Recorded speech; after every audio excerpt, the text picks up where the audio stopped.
Guys, welcome, my friends, to this beautiful, amazing, very, very special preview. Of course, this is Chelsea against Manchester United, and that's what our focus is going to be. And here he is, here he is, here he is, here he is. Yo, Man, what's popping? On camera, it's Red Devil. Red Devil's here. Magpies is in the other room, guys. Magpies is in the other room. Magpies, he's busy doing his own thing. Actually, wait. Quick question: is Magpies also black as well, or is he white? He's biracial. Black and white, bro. Black and white, man. Oh, yeah. Black and white. Biracial, man. So, guys, aloha to the Football Hot fam, aloha to the Red Devil Studio fam. We're obviously streaming on both of those platforms, man. So, aloha to both the guys in there as well. So remember, I'm going to read through the comments about the people that are surprised that I'm actually a black person. So it's because I think the thing is that not everyone still knows or not everyone still believes that you're actually black. So guys are like, wait a minute, he's actually when I first because I swear to you, I thought you were white. All I heard was no, 100%. This guy's white. So when I saw that you were black, I was like, huh? Shocking. One of the most shocking things I've ever seen in my life. So guys, look, man. So this is how it's gonna go. Maybe Red Devil can add some things up to us. So we're gonna obviously talk about where Chelsea and United are with regards to the season and so forth. We're gonna look at a probable Chelsea lineup, a probable United lineup. Then we're also gonna do a combined 11 as well. Yeah. We're gonna do a combined 11 for current and maybe a combined all-time 11. Ooh, okay. Ooh. So an all-time combined Chelsea United 11 and also a current Chelsea United 11 of players who are available to play. So that's how it's going to look like. And then obviously, I want us to delve into the World Cup playoff news because obviously we're going to talk more about this on the Hangouts on the Football Hot. But we have to react to that a little bit before we really go on Saturday night. So look, I'll kick off with the Chelsea point of view, then I'll kick it over to Red Devil Studio for the United point of view. So I think, look, for me, Chelsea, things are going really well. It's Tuchel, I think, has finally gotten the balance of the team right. And I think it's sort of like it's a blessing in disguise because with Lukaku and Werner being out, Loftus-Cheek being introduced, Hudson-Odoi being introduced due to injury, because let's keep it real, Hudson-Odoi, Loftus-Cheek, especially Hudson-Odoi wouldn't play if everybody was fit. So because those things have happened, Chelsea have looked really good. It's faster, it's quicker, it's much more fluid. There's a greater understanding. And when you look at what these young guys did against Juventus, that's a huge statement because that was the same team that very, very easily beats Chelsea 1-0 in Serie. So coming into this, Chelsea have to feel supremely, amazingly confident. And obviously, we'll go into the lineups. I already believe that Lukaku shouldn't start. I said that if it ain't broke, don't fix it. Keep a good thing going until it gets broken. So my thing is, I think Chelsea are in a good place, but that is why I think Chelsea should be even extra cautious because there's an accident waiting to happen. Playing well, super confident, going off a 4-0 UCL victory over Juventus. United, caretaker manager, they're still trying to figure themselves out. It was a weird victory over Villarreal. The tendency is to be overconfident. So Chelsea have to be even extra careful because they'll go in as favorites. Red Devil, talk to me. I mean, just quickly on your Lukaku point. I mean, can you really bench an £100 million striker, man? Yes, you can. Move on. Is that? I don't know if that's possible. It's the thing. So, but I mean, at the end of the day, and I said this before that, Tuchel, who obviously had his mentorship under certain ragnick, this guy is a don, arguably one of the best managers in the world, and he's going up against a manager who still has A-levels. So he doesn't have coaching badges. He has A-levels. That's what we're with Michael Carrick. So as far as I'm concerned, and obviously the news with Rangnick is kind of, I think, for a lot of United fans, has almost made this game, I don't want to say inconsequential, but it's almost like I don't think United fans are going into this game thinking, oh wow, we need to beat Chelsea, we need to make something do this. I think there's so much emphasis on what he's going to do coming in and also forward with the club that this game almost kind of doesn't really have that much significance, if that makes any sense. If we win the game, great. And then, haha to Chelsea who couldn't beat, Michael Carrick. But if we lose the game, it's like, okay, well, fine, whatever. Rangnick is going to be coming in from Monday. We'll have Arsenal. And at least, I guess what I'm saying is I think a lot more United fans are looking more forward to the Arsenal game than the Chelsea game. The Chelsea game is almost like the end of an era in terms of how Manchester United were versus what we're now going to see in Rangnick coming in, etc., etc. Does that make sense? Oh no. I think,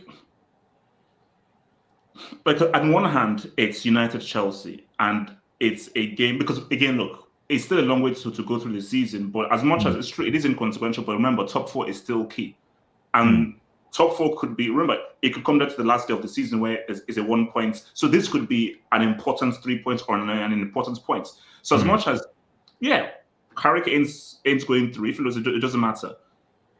There's already if let's say United lose, West Ham win, thingy win, and results don't go their way, it makes it that much more thing because we've seen how many times in the Premier League has top 4 come down to the last day, many times, and for United, I think top 3 may be out of reach.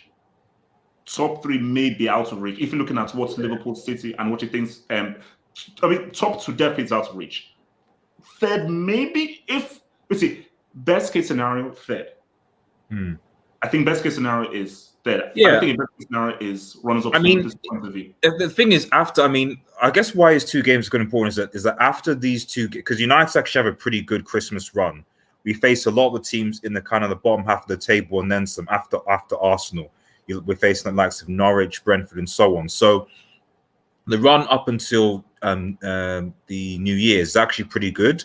So if United can get at least 4 points from Arsenal and Chelsea, then to be honest, they're going into a good enough run where they could maybe, like you said, get into like third place, for example. Whereas some of the other teams, are probably going to start to face some of the bigger teams in this run, is what I'm saying. So I guess the crucial game for this is that, like, if we're United thinking of a top 4, then at the very least getting a point and then beating Arsenal, I think, because looking at the trends, I'm looking at Spurs. I mean, we're not going to talk about Spurs tonight and how they lost to a team called Muriel. No. Basically, they lost to a Dragon Ball Z character. They lost to a Dragon Ball Z character, or they lost to a Pokemon. The only Mura I recognize is a Pokemon. So I don't really, I love Conte. It's fine, but it's funny if you saw Conte's quotes at the end of the game where it was like, "This is going to be harder than I thought it was." I was like, "Oh, who could have seen that coming?" So I don't think Spurs are going to be a threat for top 4. Arsenal will be Arsenal. Clip this. Arsenal will be Arsenal. So really, in terms, if United can get on a good run from this with new manager bounce and West Ham, injuries, stuff like that, they can easily get that top 4 position, is what I'm saying, if they get that consistency when Rangnick comes in, which, fingers crossed, I expect they will. All right, I'll just take a few dubs and then we can go into some lineups. Harfolk's honest opinion says, I'm scared my Ronaldo needs his World Cup. Please, FIFA. We'll get there.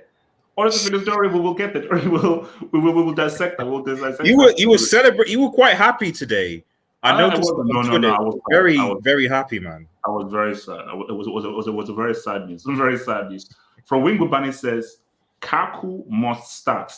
The number 9 position during our running is trash. You see, Umbani, my thing is that if you'd listen to me, because I know that you're a Havertz hater, if it didn't broke, don't fix it. How do you mess with the lineup that circumcised Juventus? You don't do that. My thing is, if Chelsea are losing, Lukaku's on the bench. You have a goal scorer to come on and change the course of the game. Keep a good thing going. Like the only obviously we'll do the lineups now. The only change that has to be made is obviously Alonso because of the injury to Chilwell. But beyond that, keep a good thing going. It's all good. It's all good, man. Your boy Ice Freezy says, "How is the black H? How is he black? H, check his DNA, please." And tell him. Well, look, unless you're using some kind of special skin toning products, man. I think it's so dude. It's funny you should say that actually because I just stumbled across my feed. Have you ever heard of the movie Soul Train? Soul Train or Soul Man? Soul Man. Well, no. I watched this. We watched it when we were young, like when we were in Nigeria, and fun. Like literally, today, I watched like a movie program because there's this movie program I always watch, and they pretty much talk about how Is this Double Toasted? Oh my! Yes, I watched it. Yes, I watched it as well. I watched it as well. Oh my god! Wow. Those guys are G's, man. So when it came on, and I was like, because I've never watched it before, and I was just looking at us going, no. Oh no, bro. No. No, but remember, because this came out in the 80s. You have to watch it. Like, but the funny thing though is that it's a crap film. It's stupid. It makes some dumb stuff. There are some funny moments in the film though. There's generally some funny moments. So okay. So you watch Double Toasted, like bro. That is because like I do so much football content. Literally, when I'm like editing and everything, I just watch reruns of all their stuff. But did you used to watch Spiel back in the day?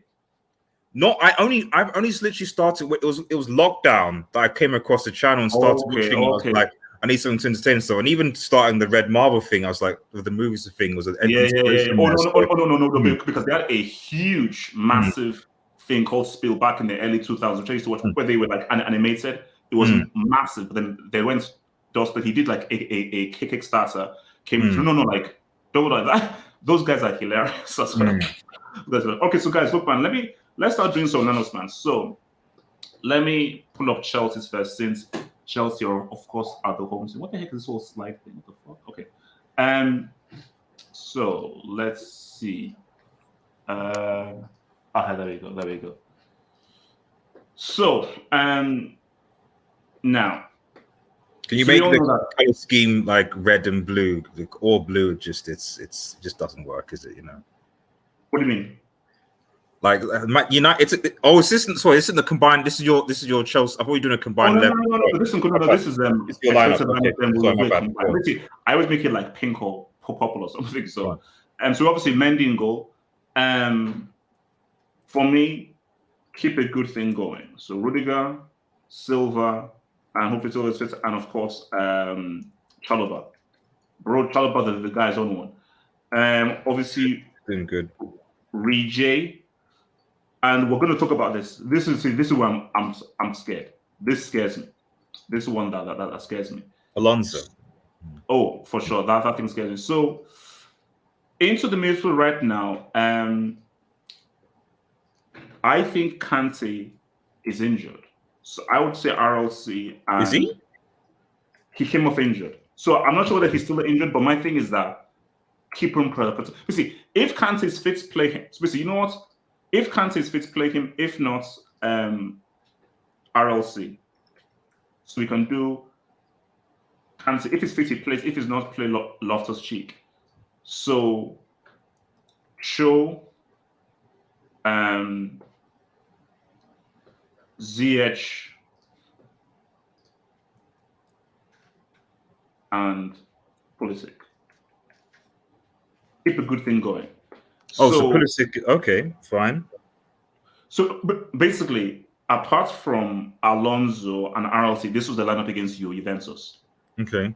So this was literally, so apart from Alonso, apart from Alonso, this was the lineup. So I say don't mess anything. A team now wins 4-0 with a performance like that on the same pitch. Keep it going. If it messes up, you have to solve. They can make substitutions. So for me, I say roll like this. So that's how we're now. Let's come to the United boys now. You don't think that he's thinking about bringing in rested players, which is why he might start Lukaku, maybe make a few changes? No. that's what. Now that's a different question. Now, if I'm saying what I think Tuchel is going to do,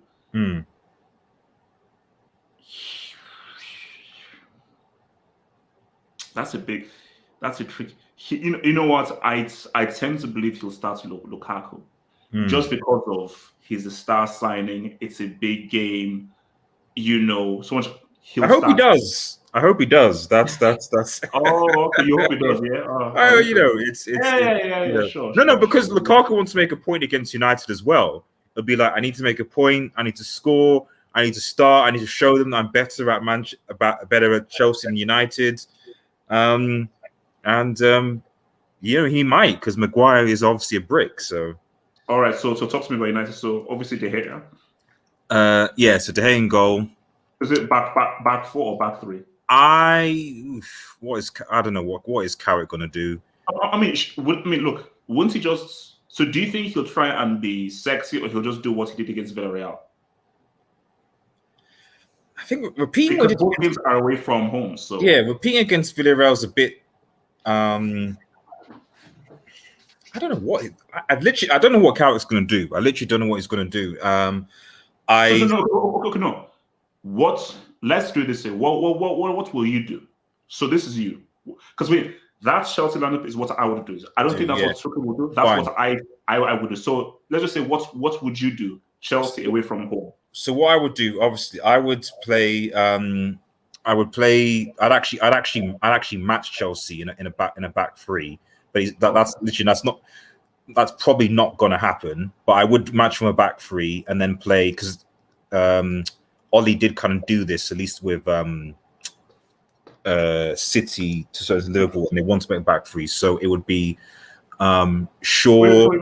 Actually, sorry, live chat. Can you see this? Is this too small, or is it fine? I mean, can you see this right there? Can you see? Oh wait. This? Oh yeah. Sorry, Maguire's not playing. He got a red card, didn't he, last game? Yeah, so he's also playing.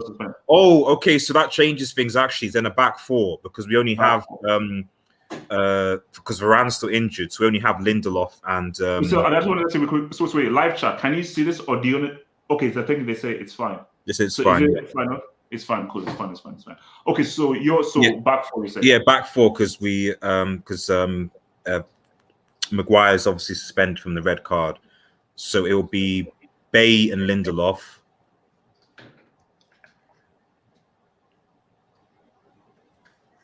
Which is, there's a bit more confidence now that Maguire is obviously out. Shaw, and Wan-Bissaka. So is it a pivot of two or one? Or? It will probably be a pivot of two. I suspect he will, because he played.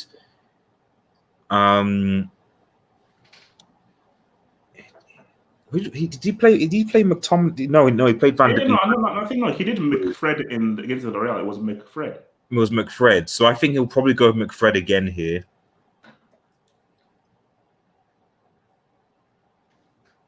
Oh wait, sorry, Shaw's out as well, man. This is me going up in the way. Yeah, so it'll be Tellez. He's injured. Oh, wow. Thanks for the chat helping me out, because I've literally not followed United for the whole week. So thanks. So Fred. Yeah, he had concussion. That was it. Yes, the concussion protocol he used to miss. So that even kills any thought of playing the back three is gone, because we'd only be able to play a back three if Shaw, Maguire, and some were there. We're not going to be able to play a back three. So it's going to be a back four. So then, okay, so you've got over two. So I would probably put. He's probably going to play Sancho. So is it like a two wide? Yes, maybe. Oh, okay. So a wide two and two strikers. Yeah. So play Sancho on the right, and then Rashford on the left there, and then Ronaldo and Cavani, because I think Cavani is fifth.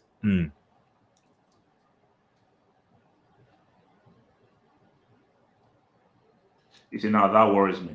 Now he worries me now, because see, if you had said Martial, I'd be like, let's ride. Cavani, now that worries me now, man. So you see, okay, wait, let's go back to the Chelsea boys, man, and let's look at potential weaknesses and so forth. You see, and also chat again. Tell me if there are any guys who are sort of missing, injured, or unfit, and so forth, man. But I think we're all good here. So my thing here is that this, for me, I believe this is the issue. Well, this is the issue, and my thing is, Juventus are a very good defensive team, and am I crazy in saying that Juventus are a better defensive team than United? I don't think I'm crazy in saying that, because see, this could be worse than saying that, okay, against Bailly and Lindelof and so forth, and against a team called, let's keep the character, they're going to come in with a similar approach as opposed to what they did against Villarreal. Would a small lineup of Ziyech show and Pulisic work? Lots of movement, but would it work? But I feel that if they move the ball around, put it this way, Villarreal have only won 3 times this season, so they are offensively inept, and they still created some chance, just as they were not clinical enough. And I believe that Chelsea are more creative, imaginative, and so forth than Villarreal. So it's just about if Chelsea can be clinical and put away those opportunities, I think these guys can test United a lot more. But the worry though is Sancho against Alonso. So I mean, talk to me about this lineup then, from United's point of view. Obviously, like, one of the reasons why I think potentially maybe we might play front two is because we're going to play with three defenders. Like, it doesn't make sense to just play one outright number 9 up top when he's going to where you'll be able to just deal with that, no problem. Now, if you have Ronaldo and Cavani now in the mix, then I think that makes it a bit harder for those three defenders. I agree with you that I think that the potential weakness is Alonso, especially if Sancho has sort of gained confidence. It is still Villarreal, but at the same time, like, you know, you could potentially see if Sancho's a good game, basically Alonso is and having that back three, I'm assuming is to protect Alonso because he's going to be more in that fullback position, and obviously he's left side, so he's going to be going up against Wan-Bissaka, who I would say that Wan-Bissaka probably should be able to deal with Alonso. I think the issue with Wan-Bissaka, and we'll probably get there, is that offensively very good, but he tends to lose the ball a lot. Yeah, exactly. And I think that's really, like, if Chelsea really press him and pressurize him and so forth, and they're pressing him smart, he could potentially lose the ball, and then that can just release Alonso into space. So I think Wan-Bissaka can deal with Alonso very well in their 1-on-1 deal. It's just him getting dispossessed and then launching the attack. Really, a lot of it is going to be his position, because I don't know how the Bailly and Lindelof defense, because already in my mind the defense is better because Maguire isn't in it, full stop. So Eric Bailly and Lindelof, who I think are better ballers than Maguire even as well, and obviously Telles defensively is kind of suspect, but the probably positive Telles that Telles will go forward. So if anything, that like right hand side might be a bit more problematic because Telles will go forward, will deliver balls into Ronaldo, Cavani, etc. So at least on that side, on the left hand side, that's going to be a lot more attacking. But you're right, obviously Wan-Bissaka isn't going to go forward. So there isn't much. I don't think there's much I would say in this Chelsea team that is weak, aside from the fact that if Kante doesn't play, I think that will probably be a big miss. No, he will. But bro, does play then. Loftus-Cheek has been balling, because my thing is that, especially if Chelsea gets some nice breakaways and so forth, Loftus-Cheek driving forward and connecting with Hudson-Odoi and Ziyech, bro, that's sexy. You know, see, Pulisic is one of those dudes where the guy is good, but sometimes the guy's decision making can be really, really trash. Really, really trash. So my thing is for Pulisic is please, if you have a good opportunity, make the right thing. Now, Ziyech is one of those dudes where I still think Ziyech is finished. I think this has been a bust for Ziyech. But again, but that's the beauty of a bench. Okay, Ziyech, if you're in balling, Mounts can come in. Thing can come in. I remember, this is my proposed lineup. I wouldn't be surprised if Tuchel plays Lukaku as striker and Mount instead of Ziyech. Now, I'll take this right now to you, Red Devil. I dare Tuchel to not start show. I dare him. Like, for my thing is that Hudson-Odoi, this is a game made for Hudson-Odoi, because I think that Chelsea will have a lot of the possession, So now it's now down to a guy with some skills, ability, technically to try and create some interesting scenarios. But look, but let's be real though. United dealt well with Danjuma. So I said again, with who? I said United dealt well with Danjuma, Villarreal, the Villarreal guy. Yeah. So okay, wait. Let's go back to the United dudes, man. A part of me also thinks that he will play Donny van der Beek, but my question is where will he play Donny van der Beek? Oh, sorry. Oops, that's the wrong one. Oh yeah, that's it. So. Do you think he'll still start him again? Though? I think he will. I think maybe because of the fan pressure, something like that. But a lot of ones want to see Donny van der Beek play. In which case, I wonder whether he will drop one of because anyway, I think in Rangnick's system that he probably will go with Fred and Van der Beek in the double pivot. Well, not in the double pivot, but maybe he'll try and make Van der Beek a number 6, and then Fred playing slightly. Van der Beek then. So does that mean that he'll sacrifice one of Fred or McTominay? Or... Yeah. Okay. So it'd be sort of Fred and me. So I would say McTominay. Or he could go with CR7 as a lone striker and then play a 3 in behind Cristiano. So if let's say he take out Cavani, then play Donny van der Beek, and then it's a 3 of Rashford, Van der Beek, and he could go for the 4-2-3-1. I just think that if you're going to play, he's going to know that you're going to play those 3 centre backs, and Ronaldo up just against those 3 centre backs. I just don't know how effective he's going to be. He's going to need some support there, which is why Cavani might play slightly deeper because Ronaldo does track back, but Cavani is a different animal when it comes to. Oh yeah, no, he works out. The guy works out. So, he might not do it, but for me, you've got to play in this game. You've got to play Cavani and Ronaldo. If Cavani's fit, you've got to play Cavani and Ronaldo together. In which case, maybe Bruno goes to the bench, and much like happened against Villarreal, you bring on Bruno, you bring on Martial, whatever it is, to sort of change the game if it's not going the way.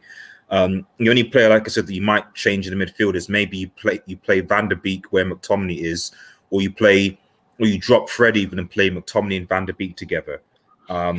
So that way Van der Beek can drop deep and McTominay can do whatever he does, or vice versa. So you see, I mean, my thing is, if I'm looking at this lineup from like a Chelsea point of view, again, my thing about it is counter-attack, and that's where I think the danger could be, because if Chelsea sort of like lose possession in a poor place, the speed of Rashford, the ability of Sancho, and the finishing of Cristiano. So that is just one of those things of like, it's very important that if Chelsea gets possession, you be very wary of when you lose possession and how you are without the ball, because I could definitely see United on the counter. I mean, so do you think that Carrick is going to be like sits back and counter, or try and be like, oh, let's try and take the game to them end to end, Wild West? Some people even saying that like maybe Ragnar is going to be like WhatsApping Carrick, being like, "Do this." Come on, give Carrick this game, man. Come on, that's hard, man. Give him this game. Get them to do like there's rumors that he's been like WhatsApping training sessions, being like, that's messed up, man. That's messed up. So basically, Carrick is just like is like a scarecrow. He's just there, just a placeholder. Yeah, exactly. Like not to take it seriously or anything. So this is what I'm saying. I think, if I'm perfectly honest, I think that, and even Carrick has kind of alluded to this, it's kind of like, do it for Oli, have fun type of situation. Almost like when Mourinho got sacked and Oli's mindset was just go out and have fun and play your game. So there isn't going to be a lot of pressure on these Manchester United players, although obviously points-wise we want them to win. Yeah. Well, I just think that he's just going to play their game. Like I said, I think defensively will be better because at least Bayern and Lindelof are there.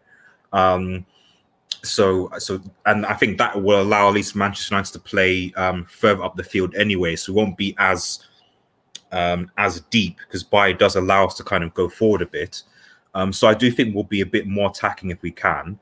I think really the question is going to be like, can Wan-Bissaka and Telles in particular deliver the right passes? Can maybe a Van der Beek, a Sancho, whatever? Can they basically assist the likes of Cavani, Ronaldo? See, I think Tez is interesting because remember, Luke Shaw has not really been playing too well. No. So I think Chelsea would need to be wary of Tez. Remember, so Tez will be going up against Reece James, and again one of the back three again. But my worry is Sancho, because if they give the ball to Sancho and Sancho is in an ISO with Alonso, because I'm like Alonso, the guy is a pretty good footballer. That guy is horrible defensively. The guy is an absolute disgrace defensively. So, but I don't know. Reece James is definitely a worry because Telles defensively is not. Telles is almost like Alonso in a way. He's really not that good defensively. He's struggled in the Premier League, but going forward, delivering, he's great. So yeah, it's going to be. I am like Reece James. Like now, that's very key. I think Chelsea have to really, really use him and try to release. Because remember, Reece James, you can really go forward a lot because of the back three, and the back three protects him. But my worry is no Kante, because Kante does a lot of great defensive work that I don't think Loftus-Cheek and definitely Jorginho can't do. So that's a worry, as if Kante isn't there, of like if there's a turnover and so forth. Is there a midfielder that can come in and just sort of protect those defensive guys? But I don't know. I have a very, very, very bad feeling about this game. You can't lose to a manager that doesn't have any coaching badges. I mean, and that's the reason why. That's the reason why I have a very bad feeling about it. It's not. No, it can't happen. It won't happen. Chelsea are favourites going into this game, and the momentum, the 4-0 thrashing to Juventus, the quality that you have. I can't envision Chelsea not winning this game. And I don't say that to be as a reverse juju. I mean, United in a situation where it's Michael Carrick, bro, man. Come on, it's Carrick. Look, man. It's Carrick. New magic bounce. So your boy Kevin says, check your Twitter DM and show it. All right, I hope he's not talking about the Juventus news I'm seeing. If that's going on Twitter, I don't know. I saw some tweet that Juventus are being investigated for some fraud type stuff, if that's true. Oh, Juventus officially investigated for false accounting. Their headquarters has been searched. Bro, wait, do you remember Moji? Yeah. It's this guy's against, man. This is from Kevin Sass. This is from Arturo Vidal, who says they are playing against Barca, not against teams from the Bundesliga. They are playing against the best team in the world. Arturo Vidal on facing Bayern Munich. Oh, I remember this quote. No, that quote was from ages ago. Look, I think Vidal has just basically. I think he said this before they faced Bayern. I think this was before. Yeah, this is before. Yeah, the game, and they're playing against Barca, not against teams from the Bundesliga. They play against the best team. Oh Lord, man! It's a life comes at you fast, man. Your boy Wingbani says, "You say if it ain't broke, calamity is beyond broke, bro." Umbani, where is? Let me bring it up again. In this lineup that I showed you. Where the hell is what's this called? Wait, let me bring it up again. Where the hell is thingy in this? Where the hell is Havertz in this lineup? Havertz is not in this lineup. I told you this lineup is a copy and paste from the Juventus game. Can I just ask a quick question? So if Havertz isn't in the lineup, and if Lukaku's in the lineup, are you telling me that there's £200 million worth of Chelsea talent on the bench that's not starting for Chelsea Football Club? £200 million isn't playing. You respond. I'm curious. That money is to help the team win. If the team wins this trophy, okay, they've done their job. You're here to contribute. You don't have to contribute in every single game. So put Fine. Why are you so concerned about money and so forth? It's just if you add that 200 million on bench and you add like 60 million for Werner and then you add like the 70 million for Kepa, it's like there's 300 million pounds. That like 300 million is just on the bench, not doing anything. My thing is that why strange, you know. Have you heard the saying of stop counting another man's pockets? Let us live. Okay. Let Chelsea live. Please let Chelsea live. Okay. As I say again, don't count another man's pockets. Okay? Is that so? I'm interpreting that as you admitting that Lukaku is a flop. That's kind of what I'm like you're interpreting that like Lukaku and Havertz, that you admit that they are flops. Is that what you're saying? Basically, Red Devil, if you speak more about this money, I will throw you into those rocks and that seat behind you. Your boy says, thank you for the that I'm baffled right now.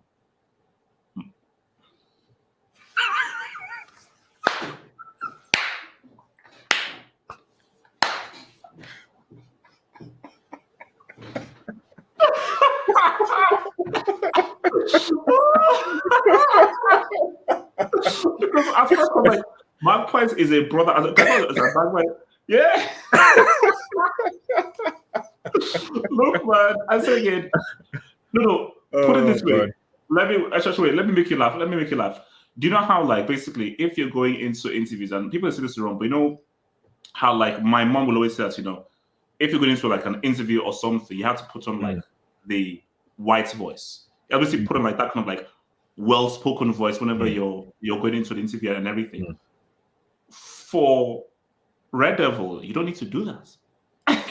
So it's frustrating because do you know what? Because because there are times where, like, for instance, like whenever I'm really angry, I go into like my kind of Yoruba kind of pidgin kind of thing like that, and this is how I normally speak. But if like basically when I went for like my job interview, I didn't speak like that. Like this. It's like, oh well, you know, I feel like, you know, maybe off a little bit more of this too. This. I don't know. You know, I went here and I've got this few. So that's like my kind of my Caucasian white voice and everything. But yeah, Red Devil is a brother, man. Red Devil. I mean, like I said, Magpies is biracial next door, man. So if you just in case if you want to know about Magpies, so he's a different kettle of fish, man. So. Biracial. From your boy Alpha Kenny Body, who says, talk about Conte fraud out of wait, are they out of the conference? They're not out of the conference group, bro. I don't. Well, surely not. They've got one more game left. Yeah, they've got one more game. They're not out yet. But yes, if they lose that, then they're out. But I think they have not yet. So look, I mean, Mura.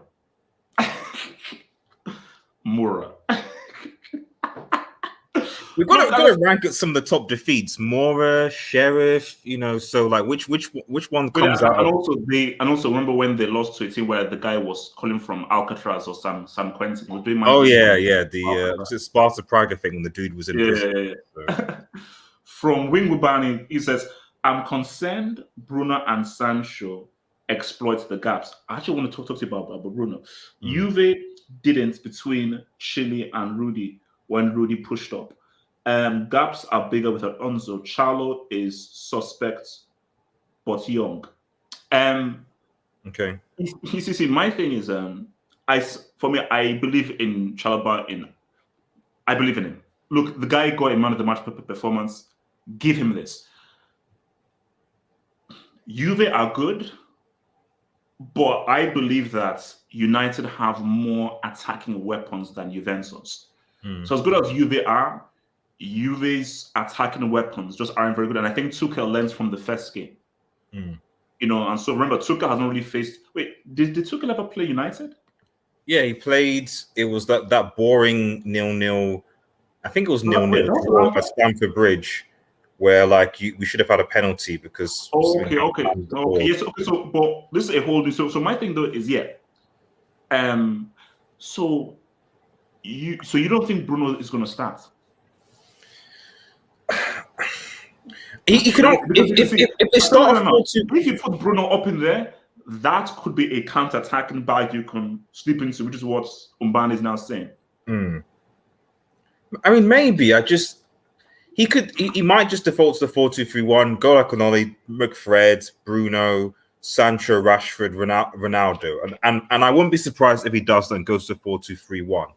I just think that if he's learned anything, he's seen that like Ronaldo needs, when he's most effective, he needs support. For me, he's had his best performances in terms of game performance, not in moments, but his game performances when he's played alongside Cavani.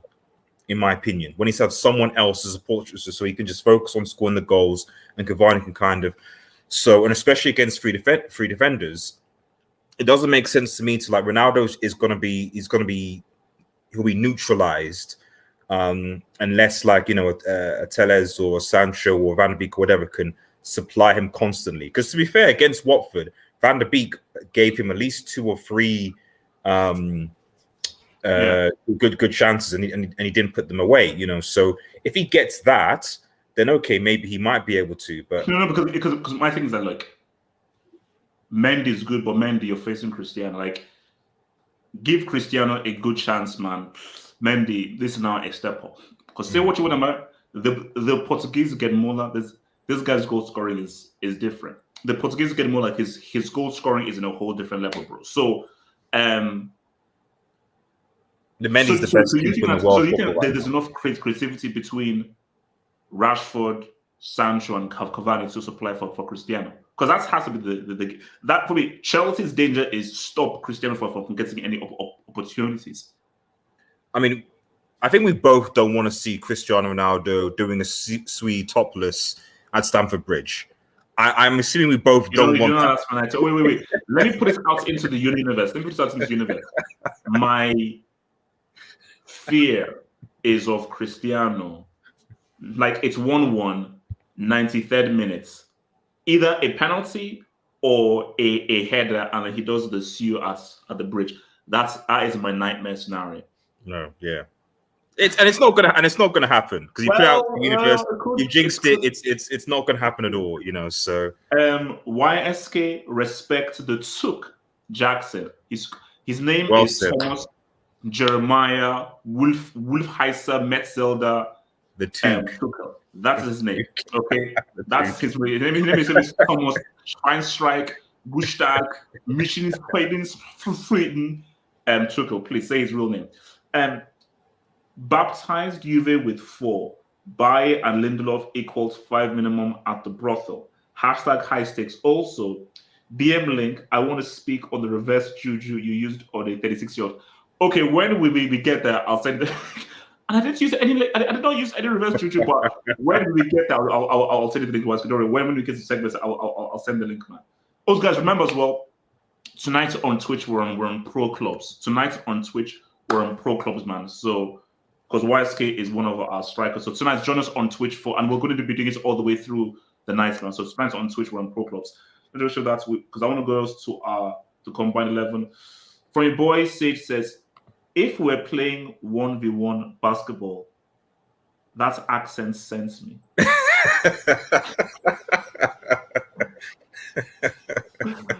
Oh man, no. But what's it called? Your boy, Evil Half Hope Hot. My enemy CR7 in danger of no World Cup. Wish he was black. Black? Look, he's gonna make it. Relax, he's gonna make the World Cup, man. Your boy Ice says, HH, imagine Messi winning the World Cup 2022. Hashtag Ronaldo out. Well, we'll cross that bridge when we get there. We'll cross that bridge when we get there, man. And Cristiano could still make it. Sam Joey says Alonso to score a free kick with CR7 in the. That would be hilarious. That would be hilarious. No, what would be even more hilarious is if in that 93rd minute that you're talking about, Ronaldo scores a free kick. That would be poetic. That would be disgusting. That would be disgusting. Okay, so guys, let's do we're gonna do a current 11, current combined 11. All right, I think that's his. So a current combined 11. So now, okay, we're gonna have beef now. Mendy or De Gea? You gotta give it Mendy. De Gea has had a good season. De Gea has been amazing, but I think Mendy is top 3 in the world right now. So I don't. I can't so argue. Should we do 4-3-3? Yeah, we'll do 4-3-3. Okay. Although that means that there'll definitely be United playing defense. So left back. So remember, these are all the guys who are fit. I think. Oh, this is. You know what? I'm going to say Tejas already. Like, I think Tejas' defense and an attack on balance is better than Alonso. So yeah, I don't think there's any. And I don't think you can have any beef with Reece James now. No, no Wan-Bissaka can't be beef there. No. Okay, now this is interesting. So obviously, United is just going to be Bay and Lindelof. I will always rep Bay. You know. So are we saying Bay Rudiger or Bay Thiago Silva? You see, you know what? I think that Thiago Silva is better in a back four. No, sure. I think Thiago Silva is better in a back four than Rudiger is in a back four. Yes, yeah.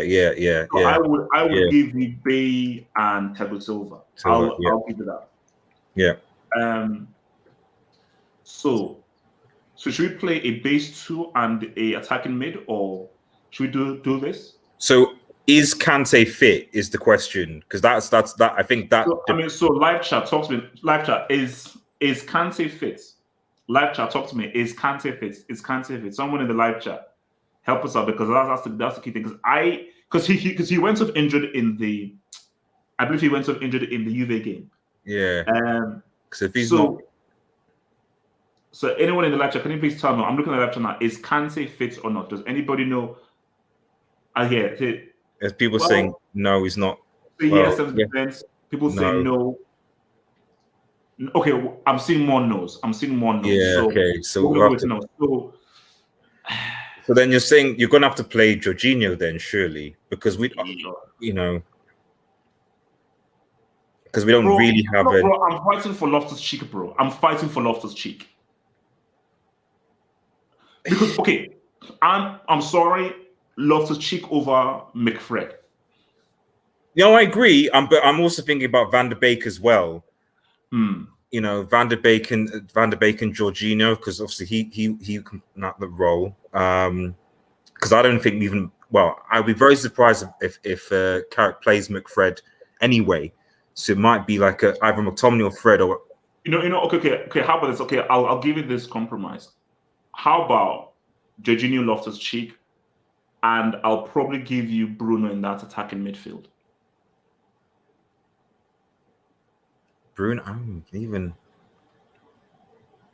even though he's not been playing that well, though. That's the thing. Yeah, because even part of me is like you can even put Van der Beek where attacking is. Okay, yeah, we'll do that. No. I'll give you this. So who would you rather have? What about Saul? Where's Niguez? No. I'm currently in a good mood now. Don't please. So who would you rather have, McTominay or Fred? Oh no, neither. Like if it's gonna be between those and no, because what I was to deal with it is Jorginho, McTominay or Fred, and I'm gonna put Loftus-Cheek here as an attacking mid. I'd rather, to be honest, I'd rather put Van der Beek with Jorginho. I'll put him over both of them, because when he's played in the double pivot, especially with Matic, under Oli, to be honest, in recent games, our best double pivot was actually Matic and Van der Beek there. McTominay and Van der Beek was okay, and likewise with Fred. So yeah, just play Van der Beek there, in my opinion. I'm rolling with Cho. Do you disagree? You can't put Rashford over Cho. Come on. No. Not. This is the problem, because I really want Cavani in this team, and I don't know how. I don't know how. Cavani can't make this. This formation doesn't. If we had two strikers, Cavani can. Basically, if let's say we sacrifice this and put this as a 2, then Cavani makes the team. But if we're going 4-3-3, he doesn't make this team. Okay. So you're happy with Cho there? Yeah, put Joe there, man. The sick or Jad? Live chat, talk to me. Live chat. Let's have a vote. I mean, Pulisic has literally just come back. He's not even live really chat. played. Let's have a vote. He's not even played. He's not played. He's not played. He's live not chat. played. The sick or Jad? Sick. No, You gotta put. There's no live chat. The sick or Jad? Live chat. The sick or Jad? Live chat. He's barely played, man. How many goals does Pulisic have? Goals you guys are. Oh my, live chat. Jaden, man, a lot of Jaden. See the Jad, the Jad, and Barney's the only one that's. Someone's saying Rashford, man. Oh man, you guys are sad, man. I guess you could put Rashford on the right. Oh, man. The irony is that he'll probably start Greenwood. So, but anyway, and you can make a case that actually Greenwood should be there based on the fact that he's the one that's been fit the entire time. But yeah, put Jaden there. And then obviously that striker, so we're all good with it. Wait.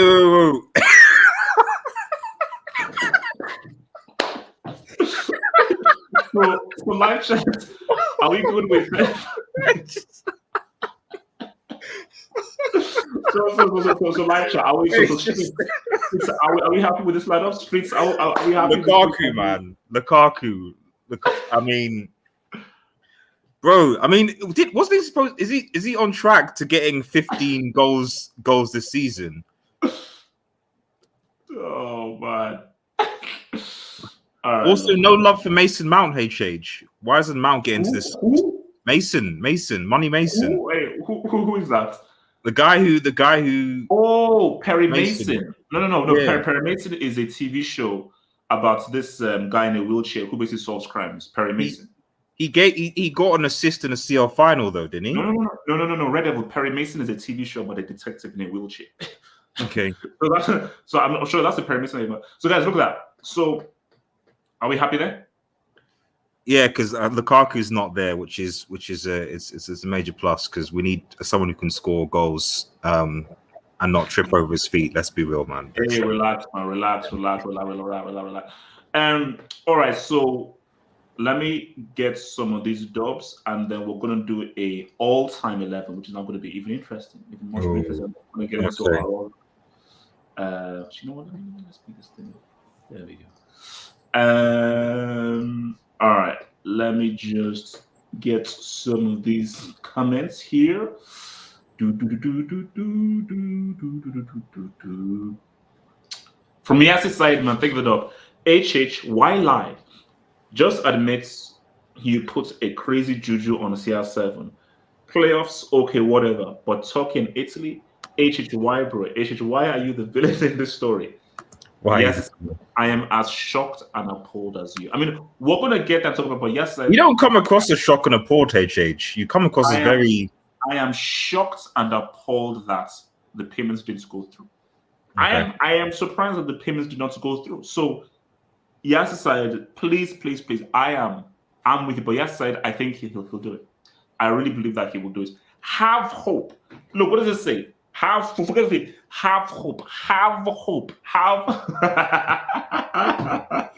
What it says, I dare London Blues to allow Liu to score. Red over, I'm doing this right now. 93rd minute. He puts it up, puffing his cheeks. And I'm laughing. If this guy scores a last minute free kick, no, 93rd, that'll make it injury time. Injury. That like that would break my heart. That would break. What will you do? What will you do on the post-match stream? That's the worst scenario for me. That's is him more than anything a free kick because he's been so crap at them and he's so garbage at free kicks. If he's to score a free kick and it's a minute, that is the worst scenario. The worst. What would you do, HH, on your post-match stream? What would you do? You want me to just take it completely? Like you just recover. What's post-match stream? There'll be a post-match stream, won't you? If United beat Chelsea, according to who? According to the streets. According to the streets, you know, they want to. They want to see it, man. They want to see how you react to Ronaldo scoring a winner at Stamford Bridge, man. Okay, guys. So let's now do. We're now going to do an all-time 11, man. An all-time 11.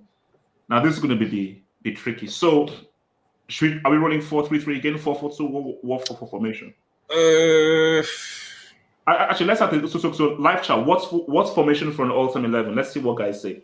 So let's see what guys say. So all-time 11. What formation should we roll with, guys? From all-time 11. Let me hear what the streets say. Because I'm thinking I would do 4-2-2-2, but a weird, which will try and get as many players in. But and he actually said the exact same thing. 4-2-2. That's what I would do. Shane says 4-2-3-1. Okay, actually, let's 4-2-2-2. So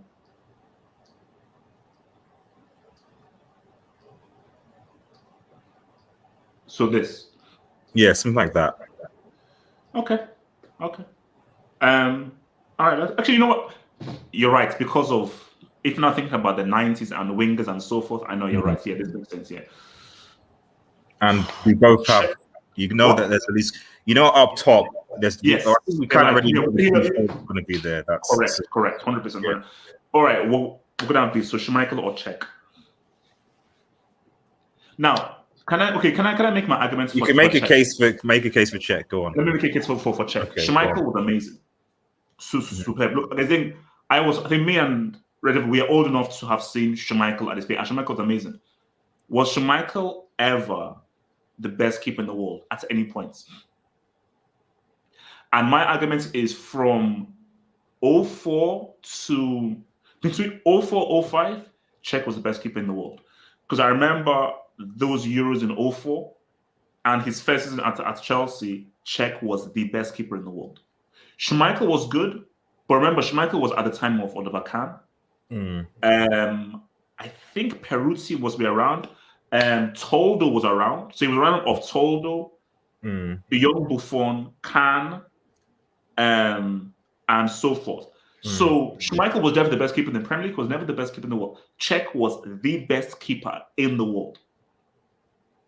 You could maybe make a case. You could maybe, you could make a case for Schmeichel being the best keeper in that treble season. Like as a sort of, especially given what he did domestically, and obviously against a semi-invincible Arsenal team that were like ridiculously insane, and obviously the Champions League going against Juventus, Barcelona, and so on. So and he was key in a lot of those games. So I take your point that Schmeichel had a lot of top quality contemporaries, but I don't know whether that.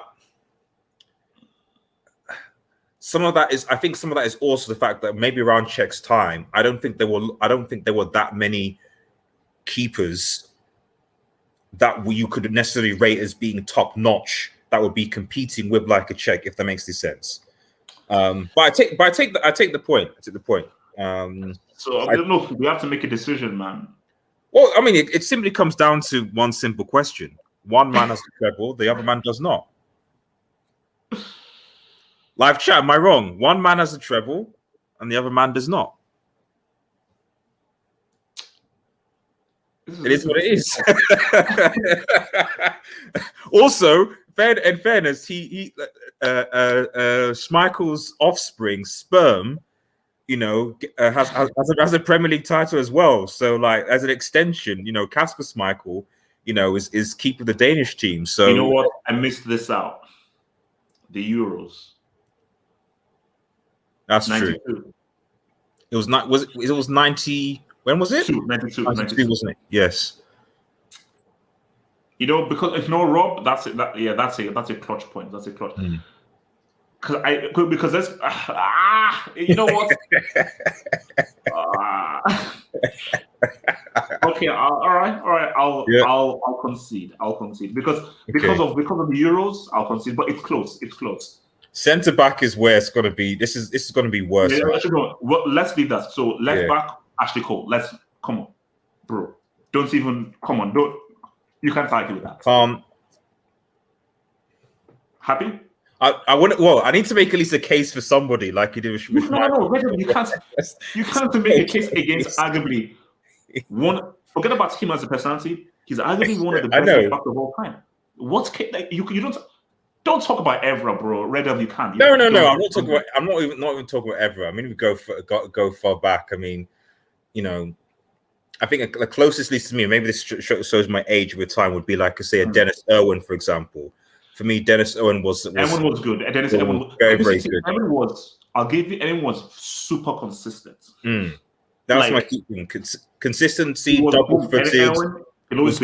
Was good defending and going forward as well. So, like I said, I'm not going to say he's better than Ashley Cole, but in terms of like, and the funny thing is that like I don't think United have.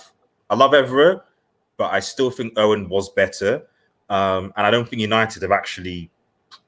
I can't think of a since Owen, to be honest, a better left back than him, and that's saying something given the fact that he retired almost 2 decades ago. So, so are we happy with Ashley Cole? I'm happy. Yeah, I gotta take Ashley Cole. Don't you? It's now right back, because Chelsea's best right back I can think of might have been Gallas, but he played right back, centre back. Right back. So what do you obviously think? G Neville played there, so but I mean you're like, you know, it was all right. So but yeah, I mean that's I mean some people start saying Ivanovic. Is Ivanovic really Ivanovic right back all time? No, as a right back? Yeah, no. Ivanovic was decent, but as an all time, nah. I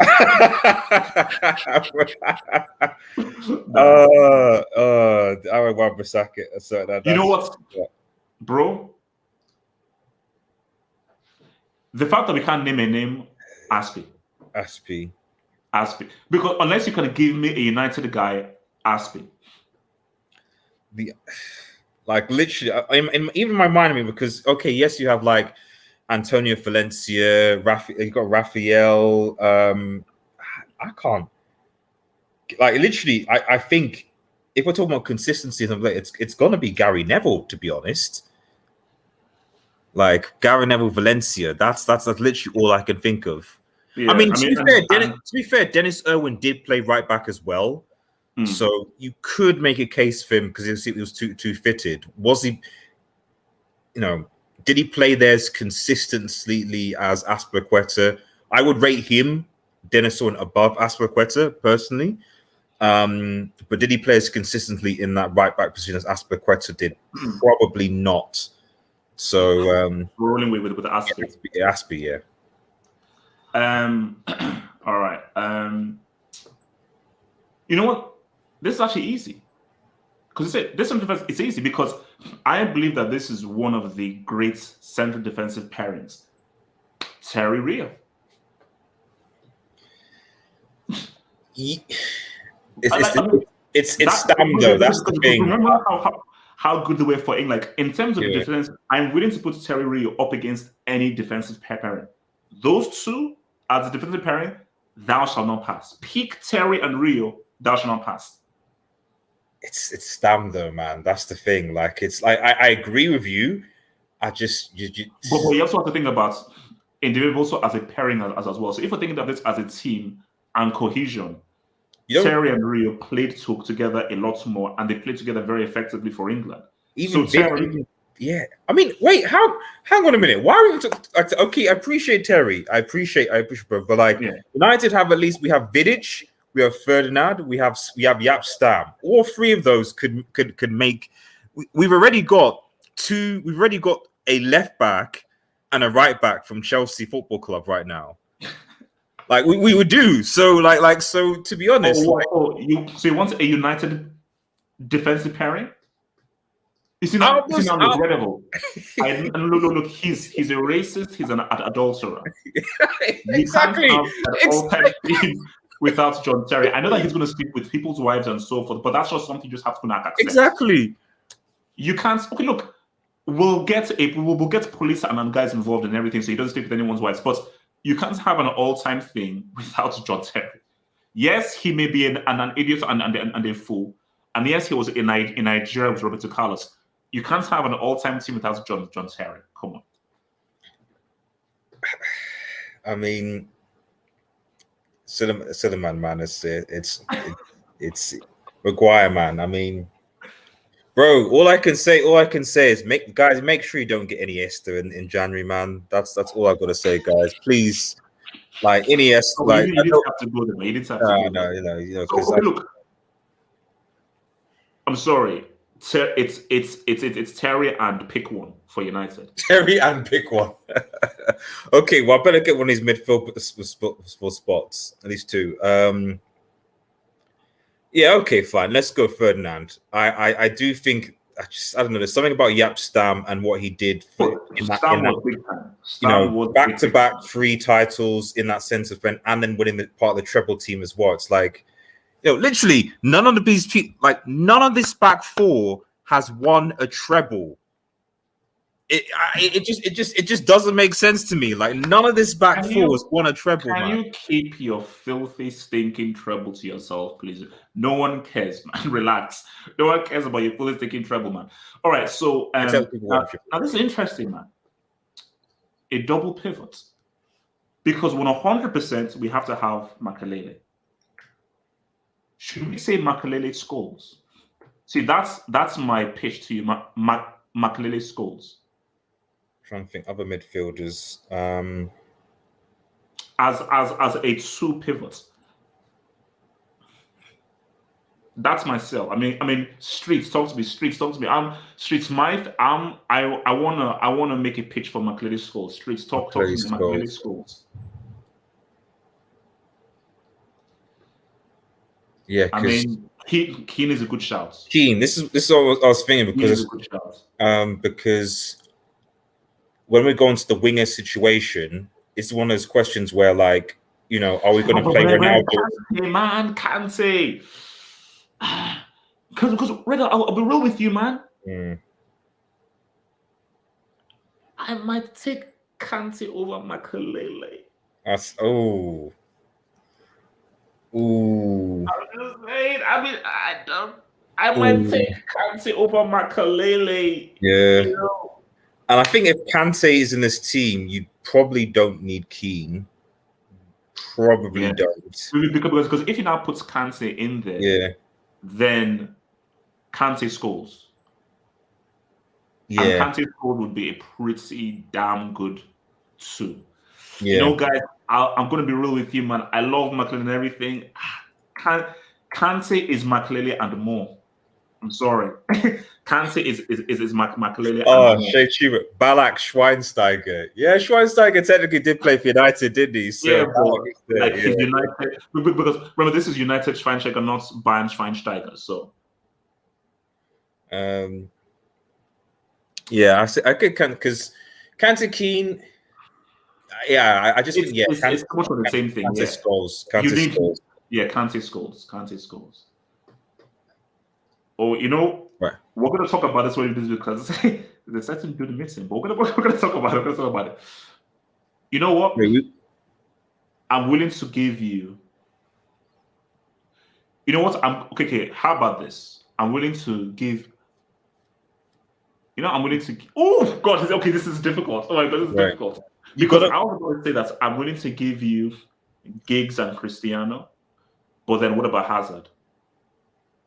What about Hazard? Excuse me. Just what about Hazard? No, we're talking about what about him? No. We're talking about Chelsea Hazard, not Real Madrid Hazard. Chelsea Hazard.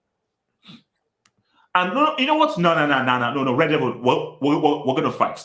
My pitch, Streets. This is my pitch. Hazard on the left, Cristiano on the right. Are you Hazard on the left? That's my pitch. Hazard on the left, Cristiano on the right. Do you genuinely want Hazard? Do you genuinely want Hazard in this team? It's not about what I want.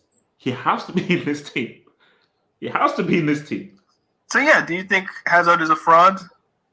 Sometimes he can be a fraud. There were elements of last season where he did play and behave like a fraud. But Hazard, for me, I just find he is a conundrum. No, but okay, look, because in my point of view, I feel that Hazard is overrated. Yeah. So I have to talk to the Hazard fanboys and say, so-called Hazard fanboys, what has Hazard done for him to be talked of in top 5? How dare you put this fraud? How dare you put this imposter? How dare you put this roadman in the same quintessential, essential excuse as Neymar? How dare you do that? Don't you ever dare put Hazard in the same sentence as your boy Neymar. Insulted, chastised, and embarrassed Eden Jeremiah Hazard. Was it like a mixtape? Because of his crimes against football and his incredibly horrendous displays for Chelsea. Hence why I did not even recognize him as a human being, because I did not believe he deserved to even have a name, let alone exist on our planet. So, Wait. So you don't put that player in a combined 11. That's all I'm saying to the streets. You don't put, if you're saying that about a player, you don't put that in a combined 11 of all time. That's my only point. But go on, HH. Go on. Streets. I said that over 20 years ago. Not really. And in 20 years, people can change. We're talking about peak Hazard, not Hazard of 20 years ago, which is when I made that recording. And peak all time, though. All time. Not like part in time. We're talking all time. As in consistent all time, man, you know. Hazard, look, come on. It's a great compliment. Okay, I'll give you CR7 on the right. Give me Hazard. It's a fair compromise. No, CR7 on the left. He was a left winger. Oh, sorry, on the left. Okay. Yeah. So that's why Hazard really. Where can Hazard? Well, no. It makes it easy because if you don't put him on the left, that means Giggs can't. Because Giggs only played on the left. Giggs never played on the right. So yeah, I don't mind so much about Giggs. Although you know, if it's Giggs and Hazard, it's going to be Giggs then Hazard. Let's keep it stacked. So so it's happening here. Do you have anyone else bar Hazard that could play on the right? Let's put it that way. It's just for me. It's I'm thinking Robin. He didn't really ball at Chelsea, though, did he? He balled, but not to a great extent. So I'm going to keep it with Hazard. Now, let's talk. We've not agreed with the Hazard thing yet. I don't think that's. We haven't agreed. Do we agree with Hazard? Look at that. Not really. Yes. You yourself said. Yes. Look, everyone is saying yes. So, Streets, do you agree with Hazard? Yes. Another yes. Let me look at these. I can't see. There's a lot of yes. I'm looking at it. They're saying yes. Yes. People are saying Robin. People are saying yes. Hazard again. Yes. Hazard. Cantona, man. That's a fair point. Cantona. Man. Cantona. Because he was Cantona, man. No. Wait. Cantona, did he play as a support striker? Did he play behind the striker? Didn't he play behind the striker? He did. Sometimes, I mean, maybe chat, correct me if I'm wrong, but sometimes, you could put David Beckham over Hazard. I don't mind about that. No. We will fight. There is no chance in hell. I'm going to be in the stream where I'm going to put David Beckham over Hazard. Now, put anyone else. There is no chance in hell. Lie. Never. When putting David Beckham over Hazard. Never. That's not happening. That's not happening. Hell no. Cantona did play as a centre forward. He was mostly a centre forward. Oh, centre forward. Yeah. So. People saying Ziyech, you guys are on crack, man. Are you guys saying Ziyech, you're on crack? But no, on serious, are there other right? Sure, there must be other right winger. Didn't even start. Let's go to the hands. I'm not sure. Look, come on, guys. Hazard. Come on, guys. It's Hazard. Guys. Like, jokes apart. Guys. Even Berbatov, man, was man. Okay, now why is Hazard here, bro? Man, this is. Who's your striker? Drogba is my striker. Who's your striker? No. Okay, let's go. You know what? If you were getting Hazard, man, I've got to get the front two. That's the compromise I've got to make, man. No. That's no. You can, no. That's the compromise, man. It's got to be. you have. There's look. No. Red Devil. We're not making a front end at all time without Drogba. Like, no. It's Drogba and pick your striker. What did Drogba achieve that say a Cantona didn't achieve? Did Cantona win? Actually, no. Sorry, no. No. Let me answer. Wait. So, what did Eric Cantona score? And Shane, what up? Shane in the chat. I think you can verify this. So, Shane, can you please tell the streets? In the chat? Yes. Put George Best over Hazard. Streets, because he played there. He played that right wing, guys. George Best, who actually has a Ballon. George Best has a Ballon d'Or, even. Yes, guys. Put Ballon d'Or George Best on the right. Yes, okay, fine. Once you make your case, AJ, get the Ballon d'Or.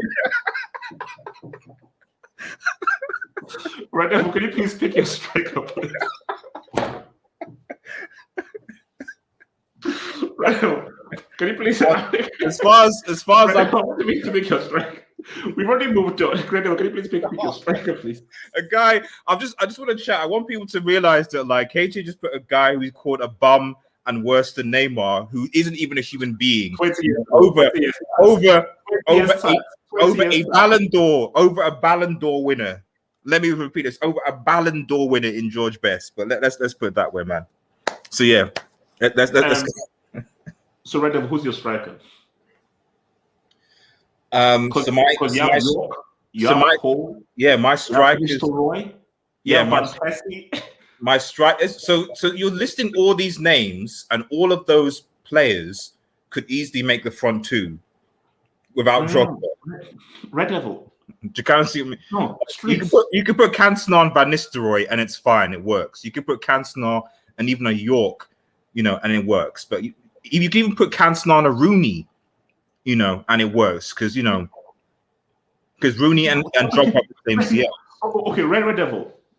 Do you really think it makes any sense to have an all-time without Drogba? I mean, come on, man. Is Drogba's Chelsea's best ever scorer, top scorer? No. So in terms of significance, okay. No, let me answer. So that is Drogba the most clutch striker for Chelsea? That's what your question is. The most clutch. No, I'm saying has he scored? Yes, he's the most clutch. So final goals. Charles goes, yeah, he's the most clutch. He's the most clutch. I'm just saying, is he their top scorer? Because Wayne Rooney is Manchester United's top scorer, for example. Drogba is not. So there's clearly other players, because we're talking all time. So you have other players of Chelsea that have scored more goals than Drogba, that have contributed to. How can you have a player? Basically, you're putting a player in all time who basically scored a lucky header in a CL final. That's basically what we're saying, So it's. Red Devil, can you pick a striker because we finish this all? Pick a striker. I picked the strikers. If you change the, if you put pick a striker. Pick a striker. You put like a line. Put like Van and then line.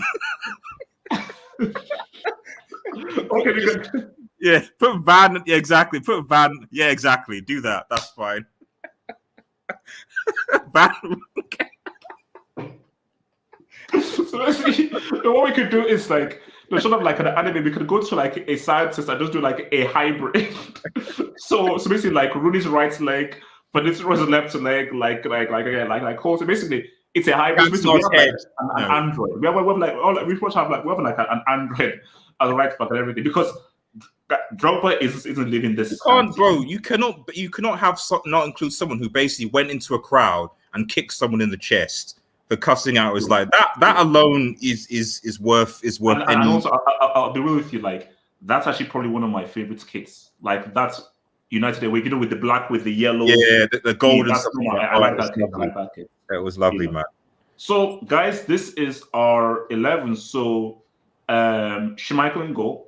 Ashley Cole left back, Rio Serie centre defense, Aspilicueta right back, Kante and Scholes as our twin midfield, CR7 on the left, Hazard on the right due to popular demand, Drogba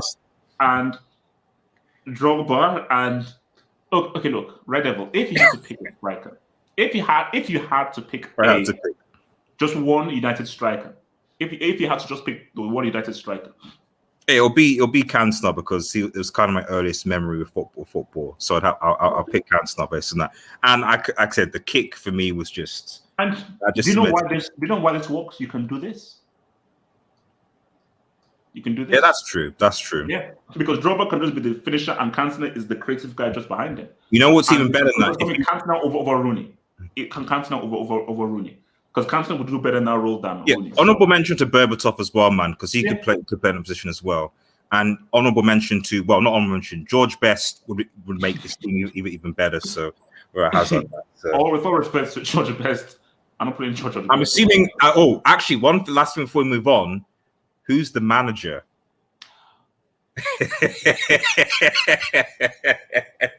Who is the manager? Because you already know who's going to be the manager for me. We know who the manager is going to be. It's going to be Sir Alex. There's no doubt about it. But are you here to make a case that's not going to be Sir Alex? How many CLs has Fergie won with different teams? Has he won a CL with? No. We're talking about specifically. We're going specifically for Manchester United. What record does he have? Does he have a goals considered record in the league? What do you mean? No. I mean, no. Red Devil speak up. I'm speaking. I don't know what you mean. Do you mean like within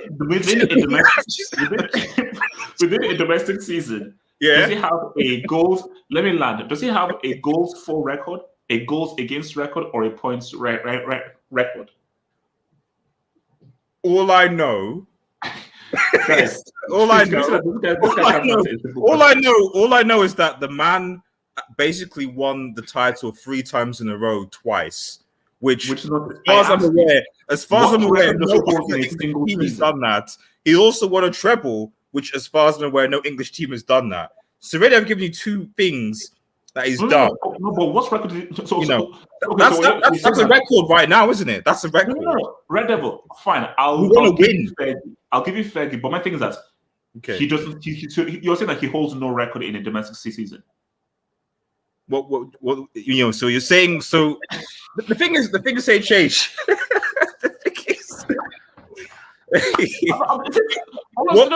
Just say yes. Wait. I'm saying yes. We can move on to this. What I'm saying is, I'm a trophy merchant. I'm a trophy merchant. HH. I'm not a stats merchant. I'm a trophy merchant. I want trophies. All right. Wait. So what's it called? Pochettino out says, "Is Essien really not in the? No, he's in the squad. Essien isn't in the team. I'm happy. Remember, Essien. Next time we should do a bench. That would be if we had like a bench or something. They've got time. So 5 players who makes because Essien makes the bench. He makes the bench. But for me, nah, I can't. Pochettino says Drogba, Root, CR7 left. Cantona didn't play right wing. He didn't play right wing. He played striker or support striker. And Vanessa Roy was good. I'm having over Root. But what number? Root was good, man. Root was good. Let me see what else we have here. The King Cantona. Look. Yeah, we had him in the team. We had him in the team. I get it. Some kids. Let me tell you something about Cantona. All these guys that put their colors up. Cantona was the first player to popularize that. Exactly. Because my big brother, like he's a United guy, and his favorite player was Cantona. So whenever my big brother used to play, he always used to put his collar up and everything. He was like this sort of like actually Lee Sharp did that as well. Didn't he? Lee Sharp. Yeah, he did. Yeah. Yeah, Lee Sharp also did that. He was kind of the bad boy of football, I think. He was kind of like he took football to that kind of, but yeah. I actually we should remember. It's not this is going to remember Popovsky and Kanchelskis. This is going way back, man. Way back, man.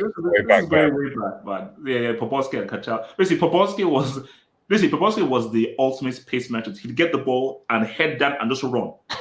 The guy would never put his head up. He'd just run and go do. Yeah. And Abdul says, have a feeling that Arteta is going to school Rangnick. Can I clarify this, Abdul? Is the Arsenal, because I'm not entirely sure, but is the Arsenal versus United game, is that before or after Barca going to the Allianz, where you need to obviously win? Just remind me. I don't know which one is. Abdul, you shouldn't be talking too much, man. Abdul, you shouldn't be talking too much, man. You need to win, but go on. What's okay? So let me, because I know YSK, I'm going to send you the link, bro, because you said you wanted to comment on this. So let me send YSK the link, and then we're going to talk about this, man. Where are we? Hold up. Whoa. All right, YSK, I have sent you the link, bro. I've sent it in. So, guys, in case you were not wondering, there was a little something happened. Something interesting happened,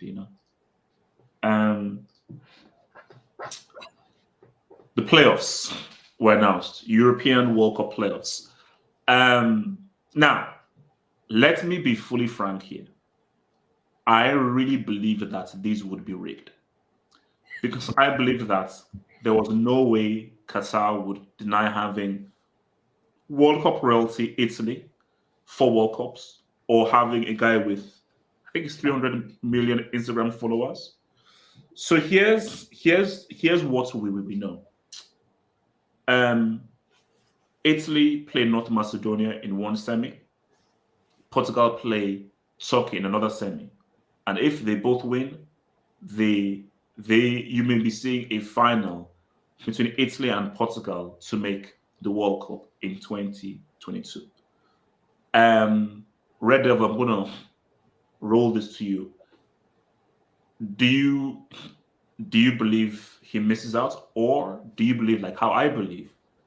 I think Cristiano is gonna do this. I think that Cristiano is a guy who he has so many moments, and I believe that he will find a way to take them through. Talk to me, man. Can I just clarify something? One thing that I'm still a little bit confused by. There are teams that get in via the Nations League because of where they've ranked. Oh, yeah. Are any of these teams, i.e. Portugal, Italy, can none of these teams go through to the World Cup via the Nations League ranking or position? Because someone told me that has an effect or something. So based on where they are, what have you. So yeah, if anyone in the chat knows, because then that obviously will affect the whole conversation. But I'm going on the assumption the Nations League isn't a factor in this. Yeah, no, I don't think it is. I don't think it is now. I mean, what I'll say first is respect North Macedonia, man. Bro, yes. We're talking about Italy just kind of bypassing their sorts of, but North Macedonia, I mean, Turkey, I think of Turkey. Bro, no, because I could see, because it's funny because I said that Portugal will get to North Macedonia, and they still could.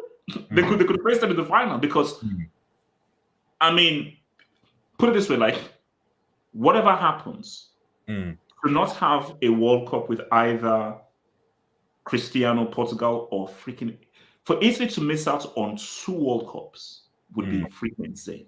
Yeah. That would be insane. Yeah. But talk to me, man. I mean, like, what's your inkling, man? Oh, man. Because the thing is it a one-off game? It's not over 2 legs, is it? It'll be a one-off game final. I'm not sure whether I think it's, because I'm looking at the fixtures. I think it's one-off games. Jeez, that makes it. Because I thought the semi-final, because like essentially a semi-final final format, isn't it? So the semi-finals might be over 2 legs, and then they have a final at the end of it. If it's maybe there's one-off games. You know, I think I'm just looking at the thing now. It's one of them. Let me show you the fixture thing. I think it is one-off games. Yeah, thank you, boss. Yeah, I mean,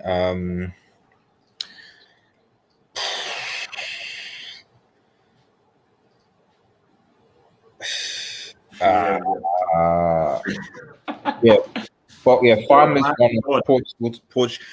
is one of Portugal, Turkey are at home. Okay, so fine.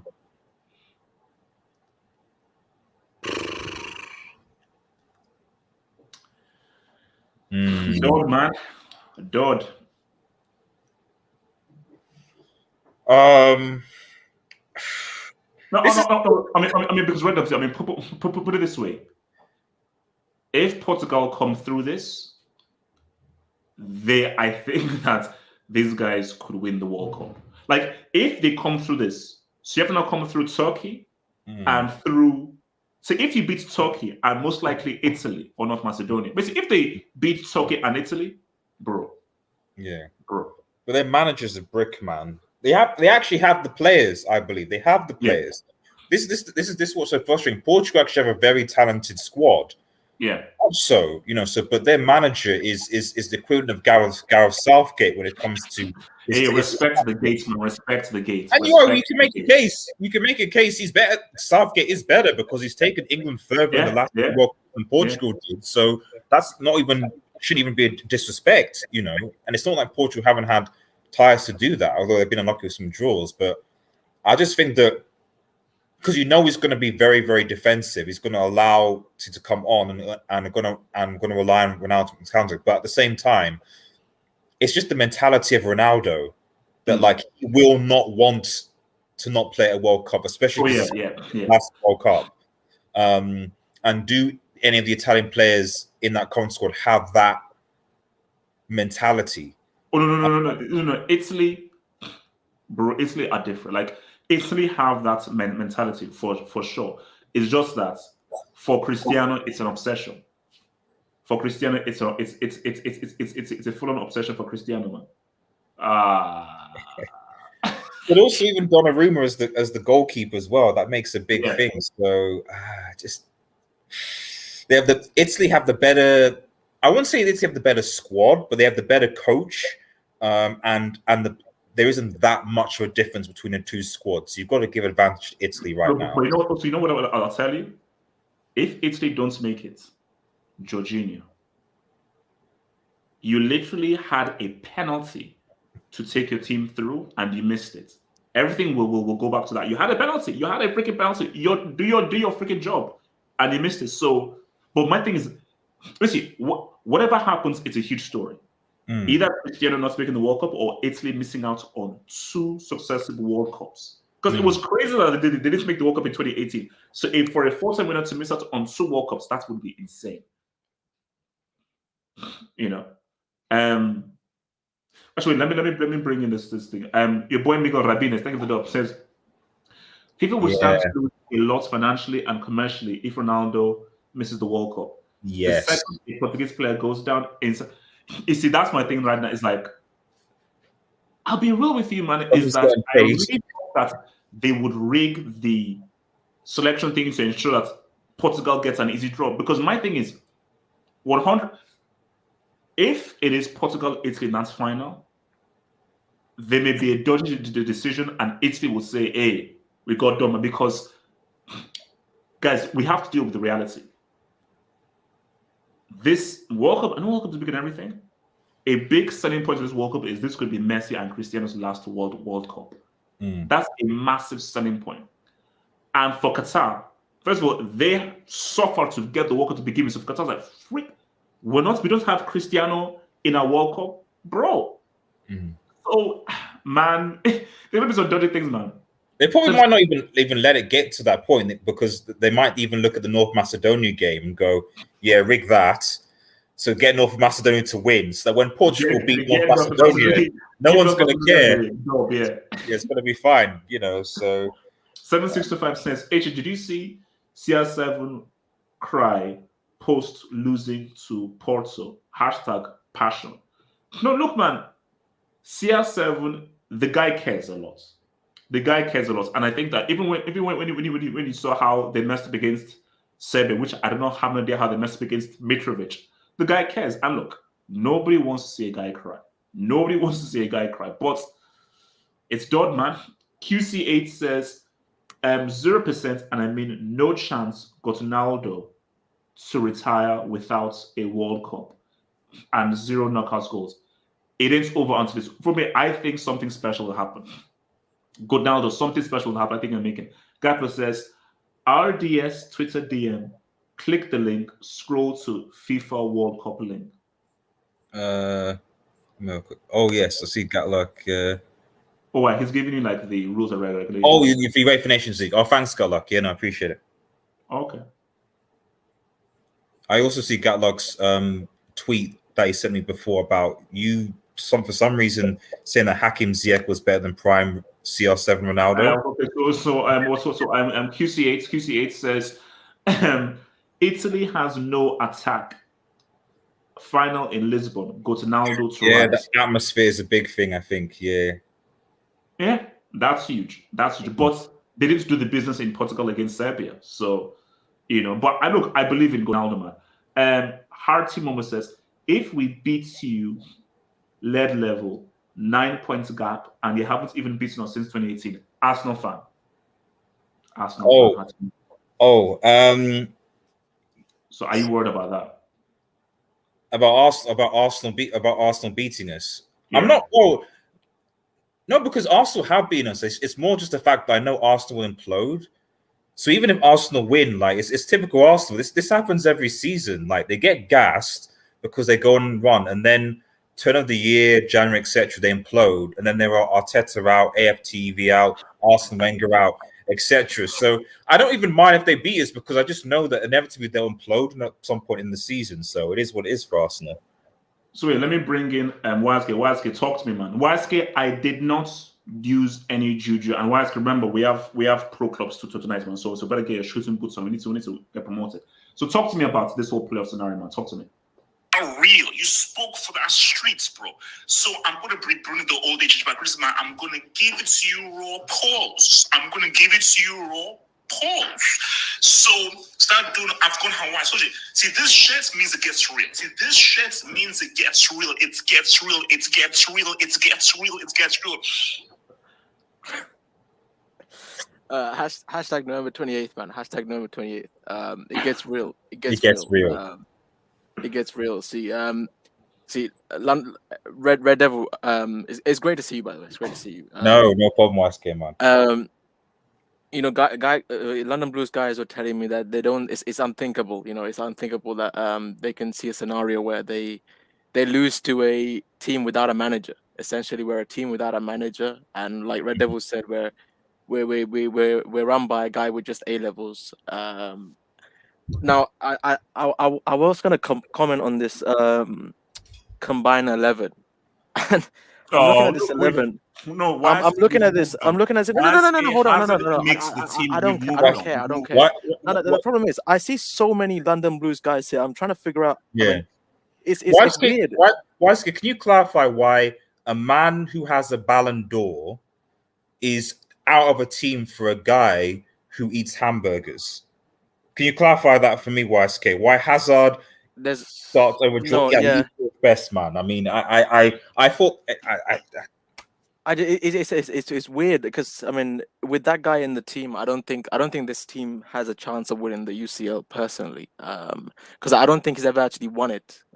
Last I checked, he hasn't actually ever won a UCL. But there is a perfect explanation for this, Red Devil. Please come on, dislike the vid. Hates me, abuse me, insults me, call me this, call me bald. Yes, I'm going bald. Yes. I mean, hair doesn't grow here. Yes, call me bald. Okay, LL, everything. The truth crushed to earth shall rise again. There is only so much you can do to put down the truth. This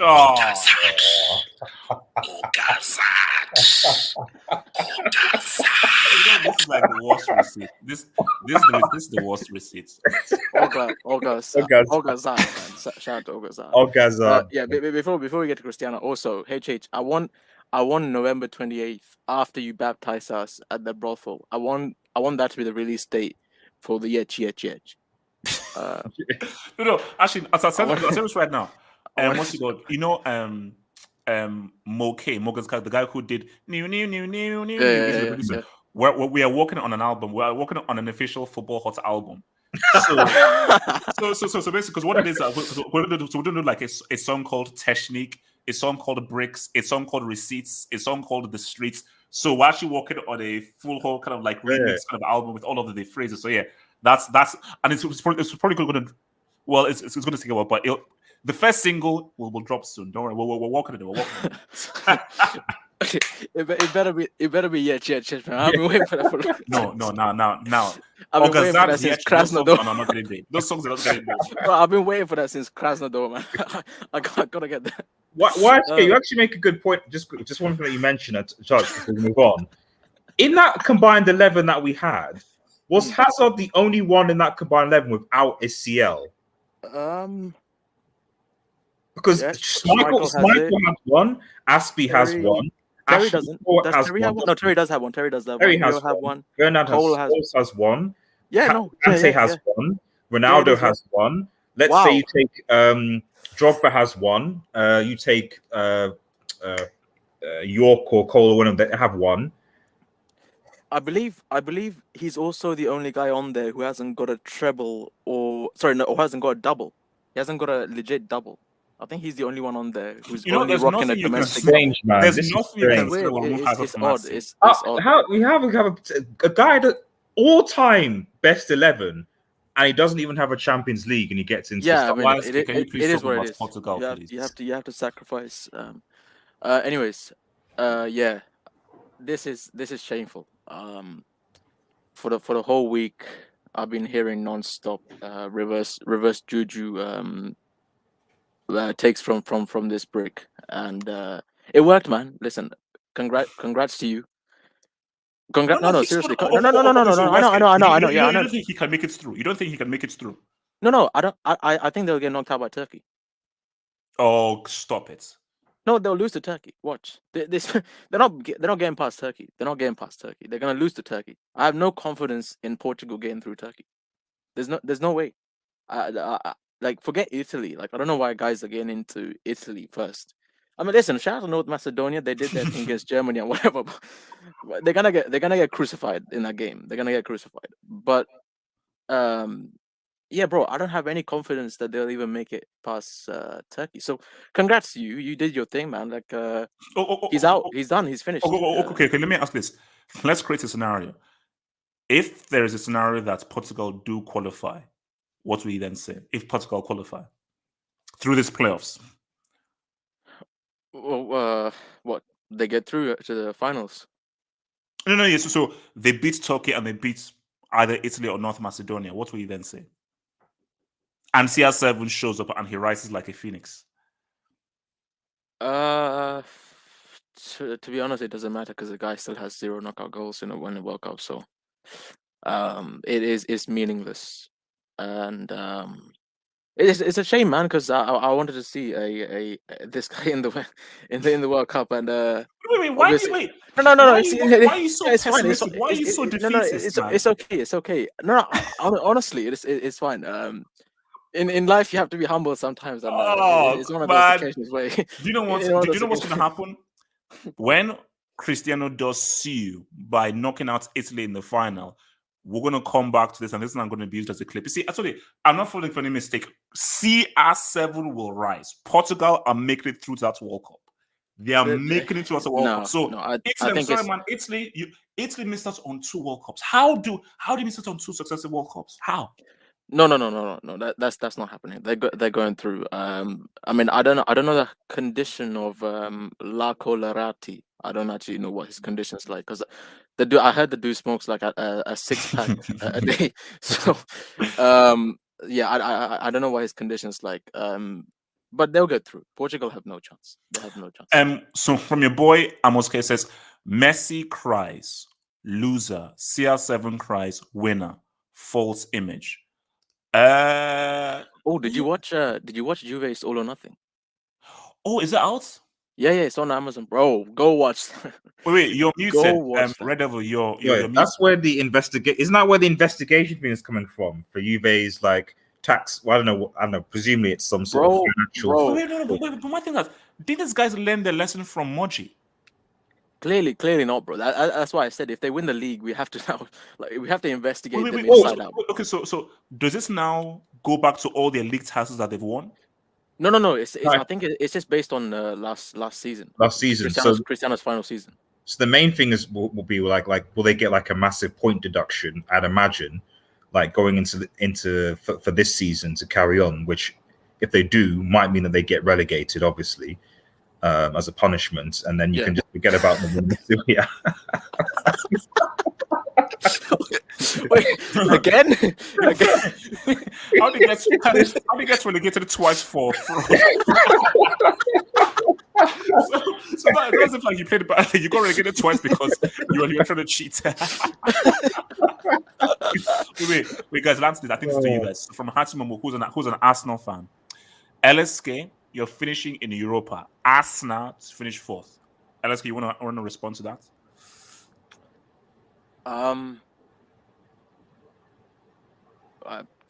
Yeah, man. Yeah. Do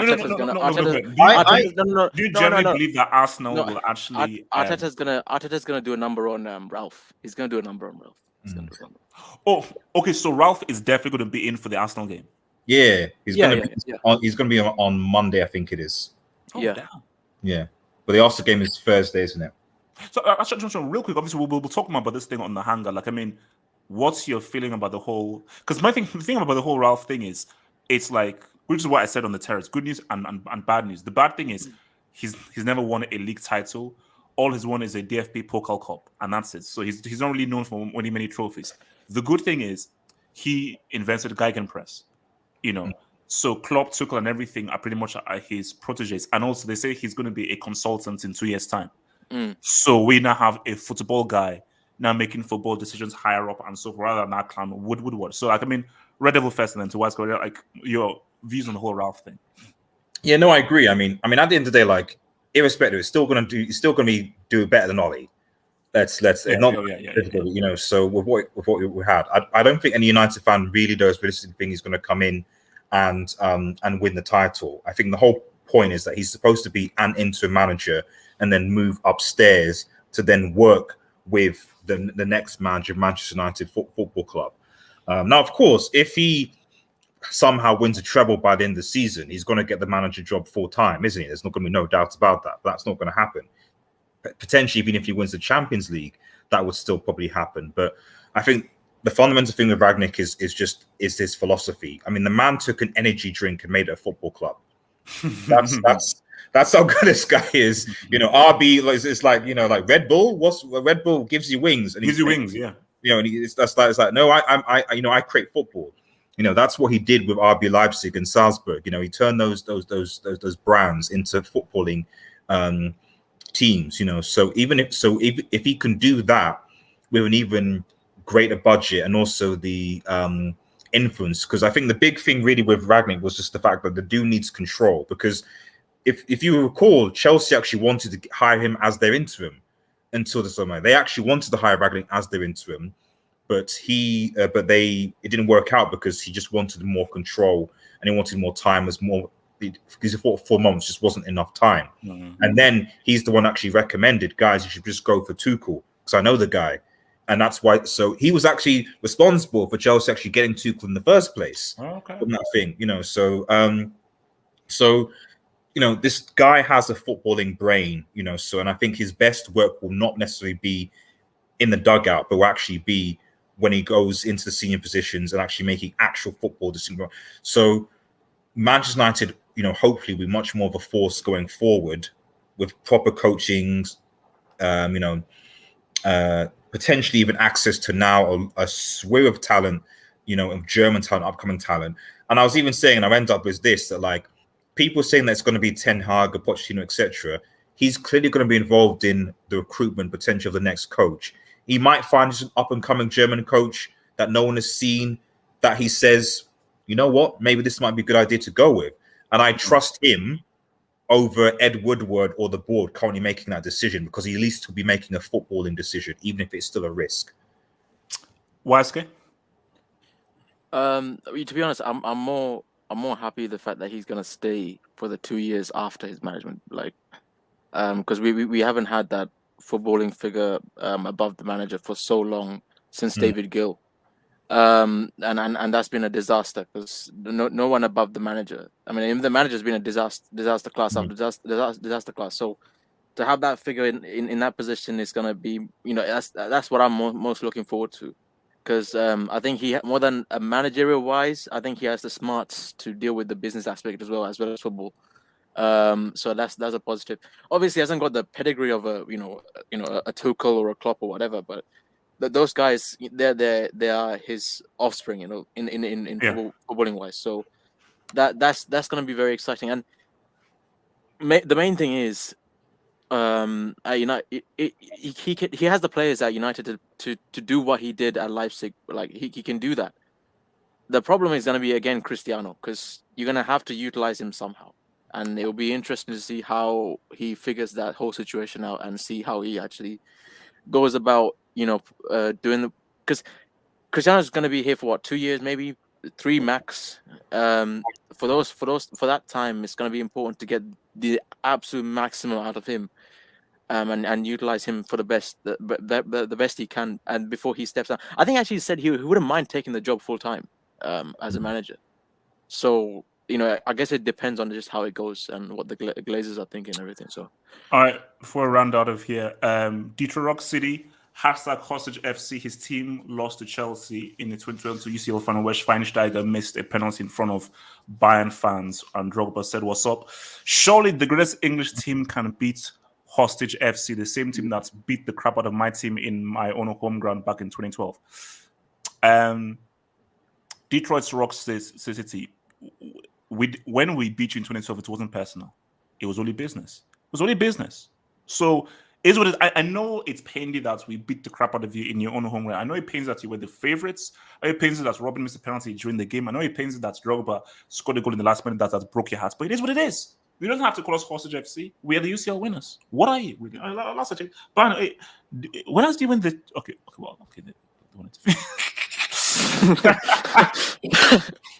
Wait, was that I1 Bayern? Was that I1 Bayern?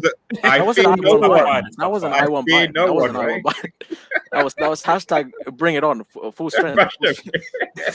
Wait, how was that? How stupid was that? No. That applies to United, not to Bayern. They won it 2 years ago. Hatimabu says, I'm hearing Man United are back. 3 trophies in 9 years. I just want to, because this is Arsenal fan. I just don't really understand. I don't get why Arsenal fans being gassed. I just don't get it. It's weird. It's weird. It's like weird. Like, wait, guys, what are you competing for this season? What are you competing for this season? Tell me. Do you know that this is a marathon? Do you know that you're not finishing? And also, what are you competing for this season? I want to know. What are you competing for this season? Yeah, you're not in the Carabao. You're probably not in the FA Cup. The reason why you have less games that you should even be doing better because you're not even in Europe, so you actually have more time to actually train. So. The best thing that's come out of Arsenal in the last 9 years is Thomas party. No, guys, actually, thank you. I'm actually going to download that from Tidal right now. That's a great track. It's good. That's a good track.